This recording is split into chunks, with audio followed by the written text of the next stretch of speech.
Hello viewers, আজ আমি class 9-এর ইংলিশের lesson 1 tales of Bhola grandpa যে তোমাদের পাঠ্যটা রয়েছে সেটা আজকে ভালো করে তোমাদেরকে আমি পড়িয়ে দেবো। ঠিক আছে?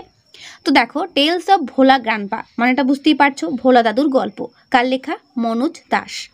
Manoj Das is an Indian award winning bilingual writer who writes in Odia and English. বোঝা গেল? অর্থাৎ এই যে মনোজ দাস, এটা তোমরা অনেকেই ভাবো যে এই জায়গাটা কি পড়বো। আমি তোমাদের সাজেস্ট করব, যখন বইয়ে দেওয়া আছে তাহলে কিন্তু অবশ্যই পড়তে হবে। ঠিক আছে? কারণ লেখক সম্পর্কেও কিন্তু আমাদের জানতে হবে। তাহলে এই মনোজ দাস কি ছিলেন? মনোজ দাস ছিলেন একজন পুরস্কার বিজয়ী দ্বিভাষিক ভারতীয় লেখক। দ্বিভাষিক কথাটা হচ্ছে এই বিলিঙ্গুয়াল কথাটার মানে, অর্থাৎ দুটো ভাষা তিনি লিখতে পারতেন। কি ভাষা? উড়িয়া আর ইংলিশ। ঠিক আছে? He has written many novels, তিনি অনেক নোবেল লিখেছেন। ঠিক আছে? অর্থাৎ উপন্যাস, শর্ট স্টোরিজ, ছোট গল্প, পোয়েমস, কবিতা, travelogues and articles on history and culture, অর্থাৎ ভ্রমণ কাহিনী এবং ইতিহাস নিয়ে তিনি সাহিত্য বিষয়ে অনেক প্রবন্ধ লিখেছেন। ঠিক আছে? This text is an edited version. আজকে যে গল্পটা আমরা পড়বো এটা হচ্ছে একটা এডিটেড ভার্সন, অর্থাৎ নেওয়া হয়েছে একটা জায়গা থেকে। সেটা কি না? অফ দাস শর্ট স্টোরি, দাসের শর্ট স্টোরি ছোটো গল্প, which narrates Bhola grandpa's hilarious adventurous scene through the eyes of a young man who had known him closely.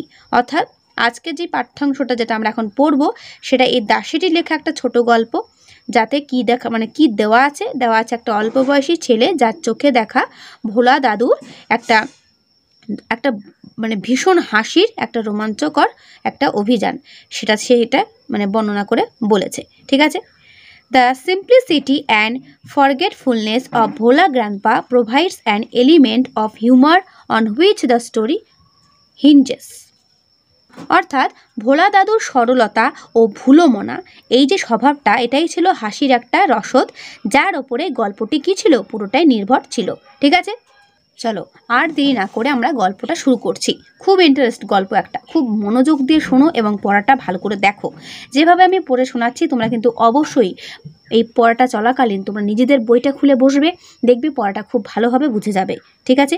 দেখো, Bhola grandpa and his wife, অর্থাৎ ভোলা দাদু এবং তার ওয়াইফ অর্থাৎ তার বউ, lived at the western end of our village, আমাদের গ্রামের পশ্চিম প্রান্তে বাস করতেন। A large bakul tree overshadowed their hut, hut মানে কুড়ে ঘর। ঠিক আছে? একটা বড় বকুল গাছ তাদের যে ঘরটা, ছোট কুড়ে ঘর, সেটা কি করতো? রোদ থেকে আড়াল করে রাখতো। In the bakul tree lived a small troop of monkey, আর ওই বকুল গাছে এক দল বাদর বাস করতো, মাঙ্কিরা। Bhola grandpa and his wife did not mind it, ওনরা কিন্তু এর জন্য কোনো কিছু মনে করতো না। কোন জন্য? কিসের জন্য? ওই যে বাদরগুলো গাছে থাকতো সেজন্য এরা দুজনেই কিছু মনে করতো না। বোঝা গেল? ফার্স্ট তিনটে লাইন, তিনটে। এরপর চলে এসো নেক্সট প্যারা। ওয়ান মুনলিট নাইট, একদিন জ্যোৎস্না রাত্রে, অর্থাৎ মুনলিট কথার মানে হচ্ছে জ্যোৎস্না। We were returning from a festival, আমার একটা অনুষ্ঠান থেকে ফিরছিলাম বা উৎসব থেকে ফিরছিলাম। The road was long and fuzzy বা ফগি, যেটা বলবে ফগি কত কুয়াশার সম্পন্ন। ঠিক আছে? বা কুয়াশাচ্ছন্ন। রাস্তাটা তখন খুব লম্বা ছিল, একটা বড় রাস্তা ছিল এবং কুয়াশা সম্পন্ন ছিল। I was riding on the village চৌকিদার সোলজার্স, আর আমি কোথায় ছিলাম? আমি ছিলাম আমাদের গ্রামের চৌকিদারের কাঁধে চেপেছিলাম, তার কাঁধে চেপে বাড়ি ফিরছিলাম। ঠিক আছে? আই এখানে যে ন্যারেটর, যে গল্পটা বলছে। Okay? Suddenly Bhola grandpa let out a loud wail, হঠাৎ করে ভোলা দাদু চিৎকার করে কেঁদে উঠলেন। Everyone in our party was surprised, আর আমাদের দলের সবাই কি হয়ে গেল? অবাক হয়ে গেল। উই হল্টেড, আমরা দাঁড়িয়ে পড়লাম। ঠিক আছে?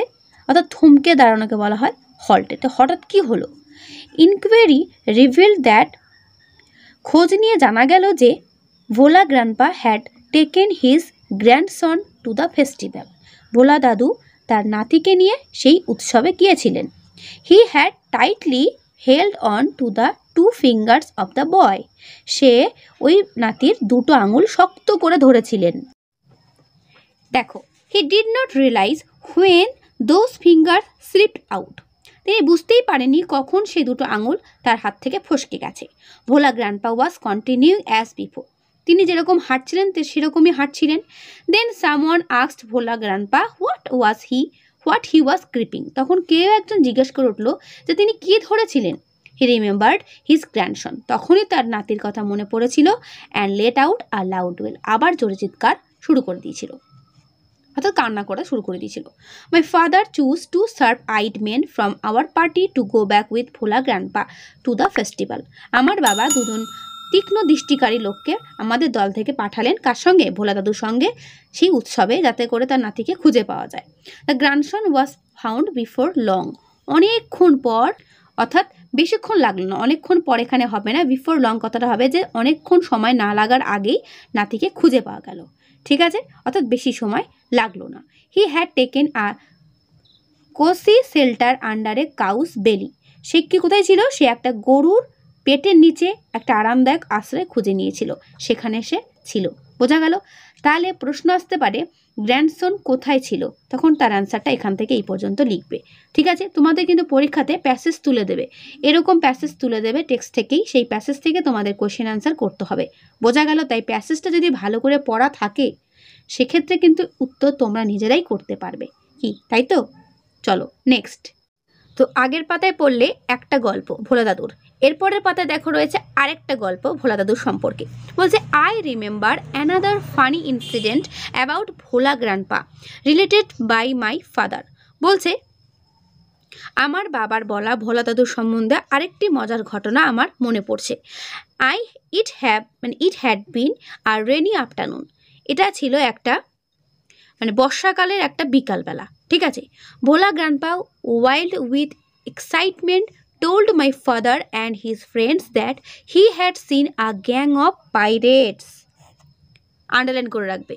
অর্থাৎ ভোলা দাদু উত্তেজনায় দিশেহারা হয়ে আমার বাবা ও তার বন্ধুদের বললেন যে তিনি একদল জলদস্যু দেখেছেন। এ গ্যাং অফ পাইরেটস মানে হচ্ছে জলদস্যু।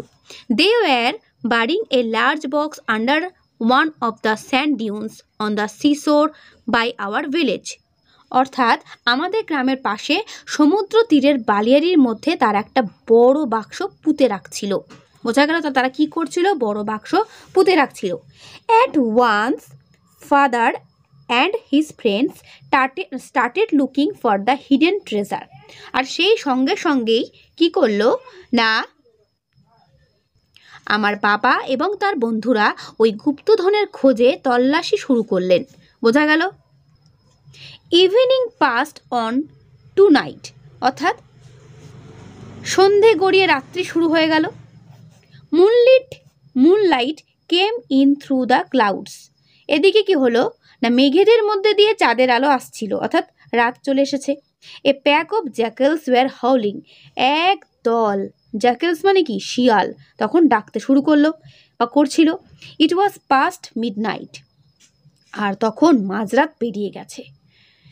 At this point of time, আর সেই সময়ে ভোলা grandpa confessed that there was no real treasure, সেখানে কোনো সত্যিকারের কি ছিল না, কোনো গুপ্তধনই ছিল না। It was all a dream which he had during his midday nap, আর এটা ছিল তার পুরোটাই একটা দিবানিদ্রার সময় দেখা একটা স্বপ্ন, ঠিক আছে। দিবানিদ্রা মানে হচ্ছে দিনের বেলায় ঘুম, অর্থাৎ দিনের বেলায় ঘুমানোর সময় তিনি কি করেছিলেন? স্বপ্নটা দেখেছিলেন। তারপর দেখো once Bhola grandpa had a great adventure in the Sundarbans, ঠিক আছে। একবার কি হয়েছিল না সুন্দরবনে গিয়ে একটা দারুণ রোমাঞ্চকর আর কি ঘটনা তার হয়েছিল, অ্যাডভেঞ্চার হয়েছিল, ঠিক আছে, অভিযান হয়েছিল। In those days royal Bengal tigers freely roamed the dense jungles of the Sundarban, আর সেই সময় কি হতো না রয়্যাল বেঙ্গল টাইগারগুলো নিজেদের মতো করে সেই সুন্দরবন জঙ্গলে ঘুরে বেড়াতো। তো এই পর্যন্ত আরেকটা স্টোরি আমরা জানতে পারলাম ভোলা দাদু সম্পর্কে। তারপর দেখো 3rd নম্বর স্টোরি এখান থেকে শুরু হচ্ছে। ঠিক আছে, যেটা সুন্দরবনে হয়েছিল। People to care to move about only in groups particularly after sundown. বলছে সূর্য অস্ত যাওয়ার পর লোকজন দল বেঁধে সতর্ক হয়ে কি যাতায়াত করতো, কারণ জানে ওখান দিয়ে রয়্যাল বেঙ্গল টাইগার ঘোরাঘুরি করে, সেই জন্য। One evening Bhola grandpa was returning from the weekly market. একদিন সন্ধ্যেবেলা ভোলা দাদু তার সাপ্তাহিক হাট থেকে বাজার করে ফিরছিলেন। ঠিক আছে। Suddenly at a distance of about 5 yard behind him, মানে হঠাৎ করে তার পিছনে বড় জোর 5 গজ দূরে he hear the growl of a royal Bengal tiger. তিনি একটা বাঘের মানে কি গ্রোল অর্থাৎ তার গর্জন শুনতে পেয়েছিলেন। ঠিক আছে। Bhola grandpa turned and found the bright gaze of the tiger on his face. আর সঙ্গে সঙ্গে তার মুখের ওপরে বাঘের জলজলের দৃষ্টি তিনি দেখতে পেয়েছিলেন। ঠিক আছে। তারপর দেখো Bhola grandpa instantly climbed up a nearby banyan tree. আর সঙ্গে সঙ্গে ভোলা দাদু কী করলো, গাছের একটা বট গাছে উঠে পড়লেন। The tiger roared and circle the tree about 100 times. আর এদিকে বাঘটি কী করলো, গর্জন করতে লাগলো এবং অন্তত 100 বার সেই গাছের চারিদিকে পাক খেতে শুরু করলো। Then it settle down under a bush without taking its eyes off him. তারপর কি হলো না, একটি ঝোপের নিচে বাঘটি বসে রইল এবং দাদুর দিক থেকে তার চোখটা সে সরালো না, মানে এক নজরে তার দিকে তাকিয়ে একটা ঝোপে থেকে সে বসে রইল। ঠিক আছে। With nightfall the forest grew dark and silent. এদিকে রাত্রি নেমে এলো আর জঙ্গল অন্ধকার ও নিস্তব্ধ হয়ে এলো। Bhola grandpa could hear the tiger beating its tail on the dry leaves hours past. এদিকে ভোলা দাদু শুনতে পেল যে শুকনো পাতার উপরে বাঘটি লেজ ঝাপটা দিচ্ছে, আর এদিকে ঘন্টার পর ঘন্টা কেটে গেল। Dawn broke with the cooing of doves. এদিকে ঘুঘু পাখির কুজনে অর্থাৎ ঘুঘু পাখির আওয়াজে ভোর হলো। ভোলা গ্র্যান্ডপা কেম ডাউন, তখন গাছ থেকে নিচে নেমে এলেন। There was a group of men on a mount a little away. সেখানে গিয়ে দেখলেন একটু দূরে উঁচু ঢিবির ওপর একদল লোক দাঁড়িয়েছিল। Bhola grandpa climbed the mount and requested the first man he saw for some water to drink. এবং সেখানে গিয়ে তিনি লোকটিকে মানে একটা লোকটিকে বললেন, যে লোকটিকে তিনি প্রথম দেখতে পেলেন তাকেই বললেন যে আমাকে একটু পানীয় জল দিন বা পানীয় জল খাওয়ার জন্য বললেন। The man had seen the tiger waiting, অর্থাৎ লোকটি কিন্তু লক্ষ্য করেছিল যে বা দেখেছিল যে বাঘটি অপেক্ষা করে আছে। ঠিক আছে। হি ওয়াজ মাচ বিউইল্ডার্ড, সে হচ্ছে মানে মানে অবাক হয়ে যাওয়া অর্থাৎ হতবম্ব হয়ে যাওয়া। বলছে what is your secret that you simply walked past the hungry beast and it did nothing. বলছে তোমার মধ্যে কি এমন রহস্য আছে যে যে ওই ক্ষুধার্ত জন্তুটির পাশ দিয়ে তুমি স্বচ্ছন্দে হেঁটে চলে এলে অথচ তোমার কিছুই করলো না। হি আস্কড ভোলা গ্র্যান্ডপা, এই প্রশ্নটা তিনি ভোলা গ্র্যান্ডপাকে করেছিলেন। The tiger was stretching its limb and yawning. এদিকে বাঘটি তার হাত পা ছড়াচ্ছিল এবং হাই তুলছিল। Then Bhola grandpa remembered the tiger and looked at it. আর তখন ভোলা দাদুর সেই বাঘের কথা মনে পড়লো এবং তিনি সেটার দিকে তাকালেন। Bhola grandpa almost lost his senses in fear. তিনি ভয়ে তার আর কি সেন্সটাই হারিয়ে ফেলেছিলেন। হি র্যান ব্যাক হোম, মানে তিনি কি করলো, তারপর দৌড়ে বাড়ি চলে গেল। ঠিক আছে। চলে এসো তার পরের পাতায়। হাফ এ সেঞ্চুরি লেটার, একদম অর্ধ শতাব্দী অর্থাৎ হাফ বছর পর, বলতে পারো হাফ সেঞ্চুরি বলতে 50 বছর পর। ঠিক আছে।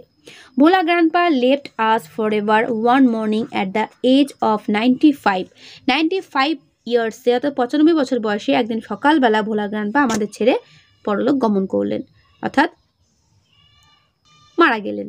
হিজ 80-year-old ওয়াইফ, তার যে 80 বছরের বৃদ্ধা বউ, ল্যামেন্টেড মাচ, তিনি শোকাগ্রস্ত করলেন, খুব আর কি কান্নাকাটি করলেন। সে সেড উইথ এ সাই, সে খুব দীর্ঘ নিঃশ্বাসে বলে উঠলেন, the old man must have forgotten to breathe. তিনি বলে ফেললেন যে বুড়ো মানুষটা নিশ্চয়ই শ্বাস নিতে ভুলে গিয়েছিল। তো এই হলো তোমাদের গল্পটা। ঠিক আছে। তাহলে ভোলা দাদুর যে 3টে রোমাঞ্চকর অভিযান এখানে বর্ণনা করা আছে, ভালো করে বুঝলে তো? কেমন বুঝলে অবশ্যই কিন্তু আমাকে কমেন্টে জানাবে। ঠিক আছে।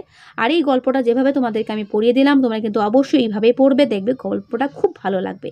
আর ভালো লাগলে অবশ্যই কিন্তু বন্ধুদেরকে শেয়ার করতে ভুলো না। ঠিক আছে।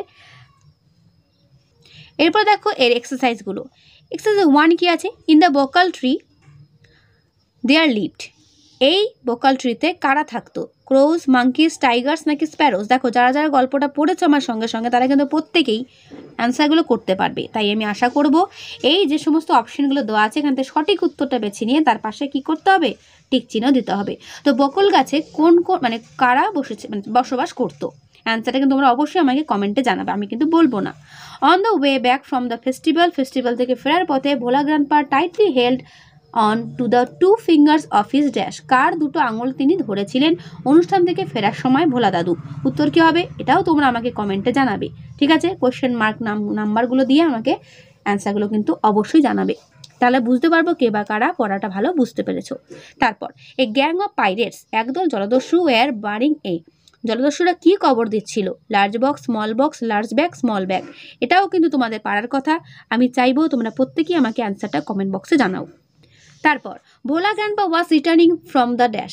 ভোলা গ্র্যান্ডপা কোথা থেকে ফিরে আসছিলেন? Yearly market, monthly market, daily market নাকি উইকলি মার্কেট? তিনি কোন মানে কি বাজার, মানে সাপ্তাহিক বাজার থেকে মানে বাড়ি ফিরছিলেন, দৈনিক বাজার থেকে বাড়ি ফিরছিলেন, নাকি মাসিক বাজার থেকে বাড়ি ফিরছিলেন, নাকি ইয়ারলি মার্কেট অর্থাৎ বছরের বাজার করে বাড়ি ফিরছিলেন? এটাও তোমরা বলবে।